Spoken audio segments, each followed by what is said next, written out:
learner, welcome to my YouTube channel Study Vibes. I am Nazin Shakila. Today I am going to explain the topic of self development. Self development का मतलब क्या होता है? Self development is made up of two words. ये दो word से मिलकर बना है, self और development.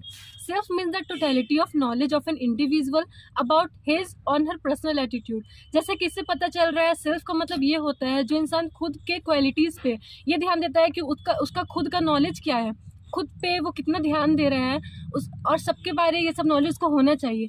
इसके अंदर आ जाएगा फिजिकल, इंटेलेक्चुअल, मटेरियल और स्पिरिचुअल. फिजिकल में हम लोग देखेंगे कि एक्सरसाइज कैसे करते हैं हम लोग, रिलैक्सेशन, न्यूट्रिशन क्या लेते हैं. इंटेलेक्चुअल में हो जाएगा हम लोग थिंकिंग, एनालाइजिंग करना, बुक्स पढ़ना या फिर राइटिंग कुछ लिखना.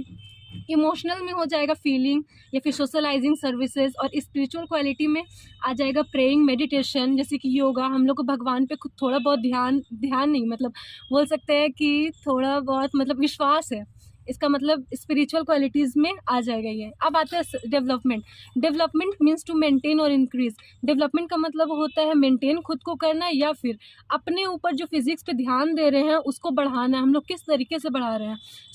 इन दोनों को मिलाकर मतलब ये हुआ कि self development is all of this qualities of an individual. Self development पे ध्यान मतलब खुद के क्वालिटीज़ पे ध्यान देना बहुत इंपॉर्टेंट चीज़ है. तो सेल्फ डेवलपमेंट और कम्युनिकेशन जो है वो इनसेपरेबल है, इंटर रिलेटेड है और इंटरडिपेंडेंट है. जैसे कि काउज और इफेक्ट एनालिसिस हो गया. और सेल्फ डेवलपमेंट जो है वो सब्जेक्टिव और रिलेटिव है. तो हम लोग खुद का विकास कैसे करते हैं? Higher degree of awareness and consequence attend through the process of continuous self development. ऐसा नहीं है कि हम लोग सेल्फ डेवलपमेंट में ये कर सकते हैं कि आज कुछ किए हैं उसके बाद कल छोड़ दिए. ऐसा नहीं है, ये कंटिन्यूअस प्रोसेस होना चाहिए. ये हम लोग का enhance our ability to listening attentively. हम लोग क्या सुन रहे हैं, कैसे रिएक्ट कर रहे हैं, इस पर टोटली ध्यान देना है. रीड क्रिएटिकली, पढ़ाई पर ध्यान देना है. राइट क्रिएटिवली, हम लोग किस तरीके से लिख रहे हैं, अपना लिखने का नज़रिया, लिखने का तरीका क्या कर रहे हैं, कितना डेवलप कर रहे हैं. या फिर स्पीक इफेक्टिवली, और सुनकर और कैसे बोल रहे हैं, किसी भी इंसान के सामने कम्युनिकेट कैसे कर रहे हैं. तो टोटली ये होता है सेल्फ डेवलपमेंट. अब आ जाते हैं हम लोग इसका डेफिनेशन पे आते हैं. अकॉर्डिंग टू मीड, ये ऑथर का नाम है. मीड क्या बोल रहा है? The self arise in conduct when an individual become a social objective in experience to himself. Self, ये मीड बोल रहे हैं यहाँ पे कि हम लोग खुद के बारे एक्सपीरियंस कर सकते हैं, इंडिविजुअली खुद के बारे ध्यान दे सकते हैं कि हम लोग का सोशल ऑब्जेक्टिव आसपास के लोगों पे या फिर मतलब कि थिंकिंग, सोचने का पावर या फिर अपने अंदर किस टाइप से डेवलप कर सकते हैं. According to T Davis, MA PhD, ये क्या बोल रहा है? Self development is simply the process of learning new things and building new skills. Self development जो एक प्रोसेस है जिसमें हम लोग नए चीज़ को देखते हैं या फिर न्यू स्किल्स को ट्राई करते हैं. स्किल्स का मतलब ये हुआ हम लोग का चांस, मतलब गोल्स को अचीव करने में हेल्प करता है और हमारे ड्रीम को पूरा करने में मदद करता है. ये हो गया डेफिनेशन. अब आ जाते हैं objective of self development.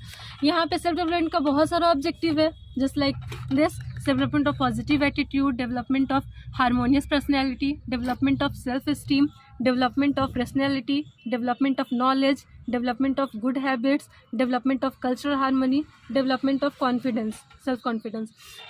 First one is the development of positive attitude. किसी भी बिजनेस ऑर्गेनाइजेशन में जो मैनेजर होता है उसको पॉजिटिव एटीट्यूड रखना चाहिए, नेगेटिव चीज़ उसको दूर रहना चाहिए, तभी वो अपने गोल को अचीव कर पाएगा. और second one is development of harmonious personality. जो मैनेजर है उसको अपना पर्सनैलिटी बहुत अच्छे तरीके से रखना है कि वो किसी भी इंसान के सामने, एम्प्लॉयज़ के सामने या कोई भी अदर पार्टी से मीटिंग करने के लिए आता है तो उसके सामने उसका पर्सनैलिटी क्या है, वो किस तरीके से बात कर रहा है, स्पीक किस वे में कर रहा है, इस बहुत इंपॉर्टेंट है. इस पर उसको डेवलप करना चाहिए. डेवलपमेंट ऑफ सेल्फ स्टीम, वो खुद पे, सेल्फ स्टीम का मतलब वो खुद पे कितना ध्यान दे रहा है, खुद का नेगेटिविटी को दूर करके पॉजिटिविटी को अपने माइंड में किस तरीके से ला रहा है, इस पे ध्यान देना है. ये इसका ऑब्जेक्टिव है. Development of rationality, her manager को एक रेशनैलिटी होना चाहिए, हर मैनेजर एक रैशनल होना चाहिए, तभी वो अपना बिजनेस जो है आगे बहुत अच्छे से बढ़ा सकता है. Development of knowledge. नॉलेज का मतलब जैसे कि हम बताए थे, अभी पीछे बता चुके थे कि नॉलेज का मतलब फिजिकल नॉलेज, इंटेलेक्चुअल, इमोशनल और स्पिरिचुअल, इन सब तरीके में इसको पूरे टोटली नॉलेज होना चाहिए, तभी वो अपने सेल्फ डेवलपमेंट को आगे बिल्कुल बढ़ा सकता है. Development of good habits. Development of good habits मतलब किसी भी इंसान के गुड हैबिट होता है या फिर होना चाहिए कि वो मनी को सेव करना या फिर अदर हैबिट को, बैड हैबिट्स को निकालना, और ये सब development of cultural harmony. Cultural harmony का मतलब हम लोग ये बोल सकते हैं कि कोई भी मैनेजर या फिर इंडिविजुअल पर्सन किसी को भी जज करता है उसके कल्चरल से, तो ये नहीं होना चाहिए। रिलीजन का यहाँ पे बिल्कुल बात नहीं होना चाहिए। सेल्फ डेवलपमेंट का मतलब है इक्वालिटी, किसी को भी किसी कल्चर से कोई भी जज नहीं करना चाहिए।